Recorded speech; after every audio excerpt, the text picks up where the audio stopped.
Before I begin, I would just like to say one quick little thing, if we could. At the end of the speech, I'm going to shout out a few little words, and at the end of these few little words, if you guys could please just shout out, "Can't stop, won't stop," it'd be really appreciated, and just for the whole spirit of the moment. So not to keep people waiting, though, however. When Class 12 had started back in August, no one had much of an idea of what to expect, and what would even be awaiting this class. Team leaders didn't really know who would actually show up come September 7th, or who would even last through CTI, for that matter, let alone the unprecedented wrath that Hurricane Katrina brought, or the surprising and heart-wrenching departure of our beloved comrade, Amanda Reese. And even after both of these devastating tragedies, few, if any, could have predicted, how do I put this quite? They could not have predicted the surprising move to gut out our program from the 07 fiscal year budget. With such debilitating and head-spinning events, some people from outside of our program might wonder how a program like ours could handle such adversity. Well, we not only handled such adversity, but we wrestled it to the ground and we pinned it. What most people outside of our AmeriBubble fail to understand about our program, even some of our own sponsors, is that we are resilient, active, open, and aware. Through our time in this program, we all have faced adversity in one shape or another. Yet, at the same time, through this program, we have come to learn that setbacks are temporary, and we have bounced back from them.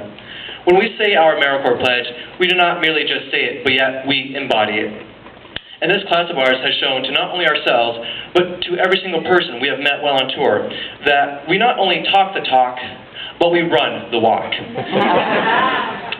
Anyone can talk. Some will back up what they talk. But only a select few, like us, will go head and shoulders above and beyond what we talk. Now, it's nothing personal, but that's just how us NCCCers do our business. And y'all learned it. And all the tasks that we do could be referred to as dirty jobs that few people would want to do, let alone us young folk. But you know what? Sometimes playing the mud can be fun. Lugging around a chainsaw in extreme heat or cold can be pretty wearing. But at the same time, after you take down a 50-foot dead pine tree, you kind of feel like you can take on Hulk Hogan afterwards, and that's pretty cool. Kids can be a great tester of patience. But at the same time, they can also be the most exciting flavor of hope when they reveal to you that because of your tireless efforts, they can now read. Disaster relief is arguably the most taxing of all projects that we could face. But the people we meet and the gratitude they extend to us for our efforts more than compensate for all the sleep that we lost and all the energy we invested in helping get them back to a life of normalcy. Having to work with a supervisor on a Habitat for Humanity project who watches your every step and irritates you to the point where you try to avoid them at all costs can really suck out the fun from a Habitat project.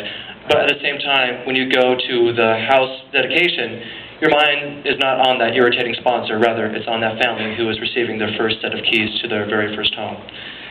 Mucking out houses in New Orleans is not quite the easiest job come mid-June, but knowing you are personally responsible for rebuilding one of our crown jewels of our nation is truly a priceless opportunity. When the clock strikes 12, we will find out whether or not we were the last full-year NCCC class.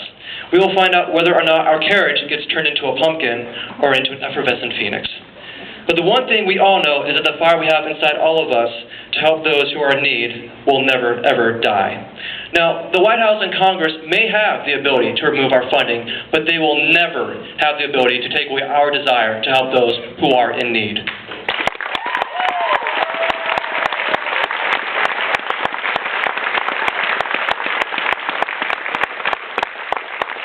And admittedly, both are probably foolish enough to believe that even if our program ever is actually gutted and fully removed, that we would just lie down and take it. But to lie down and take it goes against the very core values NCCC has instilled in us through this program. And no amount of funding, or lack thereof, is ever going to change that. When the clock strikes 12, our year may be over, But the fire that is NCCC will only increase to temperatures never before seen. Yes, the real world's ugly head, it does loom, but yet so do the many other opportunities to show what us NCCCers are made of and what we'll be offering in the times ahead. When the clock strikes 12, the bell will not toll the end, but will instead spark the catalyst for another 12 years of getting things done with us, Class 12, leading the way.